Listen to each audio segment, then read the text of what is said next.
अस्सलाम वालेकुम। ईमान बेटा कैसे हैं आप? अच्छा ईमान बेटा, आपने ये क्वेश्चन पूछा था कि what is the mass of two moles of electrons. अब बेटा इसके लिए आपको सबसे पहले जो एक इलेक्ट्रॉन होता है ना, इसका मास पता होना चाहिए। आप लोग चैप्टर नंबर 5 एटॉमिक स्ट्रक्चर के अंदर इसका मास पढ़ते हैं कि हमारे पास एक इलेक्ट्रॉन का जो मास होता है, मैं यहाँ पर लिख देता हूँ आपके लिए कि जो एक इलेक्ट्रॉन होगा इसका मास होता है 9.1095 या 91 इंटू 10⁻³ -31 kg। ये हमारे पास एक इलेक्ट्रॉन का मास होता है। आप किसका फाइंड आउट करना चाहते हैं? आप फाइंड आउट करना चाहते हैं 2 मोल्स का।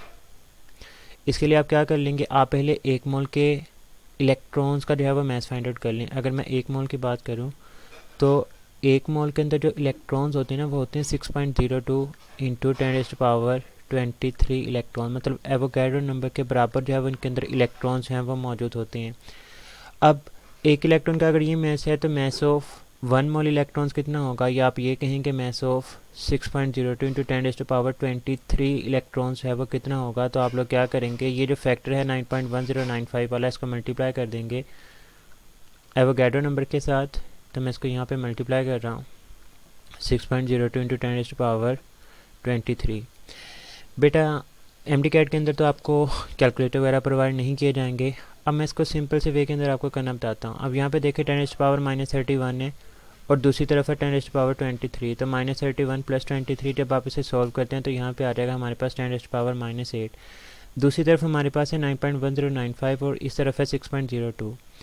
अब पॉइंट के बाद वाली जो चीज़ें होती हैं वो जनरली सॉल्व करना आसान नहीं होती, तो इस वजह से अगर मैं वक्ती तौर पे इसको निगलेक्ट कर देता हूँ, यहाँ पे 0.02 को निगलेक्ट करता हूँ तो 9 इंटू 6 हमारे पास आ जाएगा यहाँ पे 54। तो ये हमारे पास बनेगा 54 इंटू 10⁻⁻8। और ये किस में आ रहा है, हमारे पास kg के अंदर आ रहा है, किलोग्राम के अंदर आ रहा है। अगर मैं इसको ग्राम के अंदर कन्वर्ट कर दूँ तो किलो की वैल्यू होती है 10⁻3। तो -8 और +3, इसको जब आप सोल्व करेंगे तो आपके पास आ जाएगा 10⁻⁻5। तो ये हमारे पास बन जाएगा 55 इंटू 10⁻�5 ग्राम। अब अगर आप इसको फर्दर सोल्व करना चाहें तो आप इसको मिलीग्राम के अंदर भी लेकर जा सकते हैं। तो 55 इंटू 10⁻⁻2 इंटू 10⁻⁻3 ग्राम, और ये जो -3 होता है ये बराबर होता है मिली के। तो ये हमारे पास बन जाएगा 55 इंटू 10⁻⁻2 मिलीग्राम। अब अगर मैं इसको फर्दर सॉल्व कर देता हूँ तो ये जो -2 है आप इसको साइंटिफिक नोटेशन के थ्रू इस तरह से भी लिख सकते हैं कि 0.54 मिलीग्राम।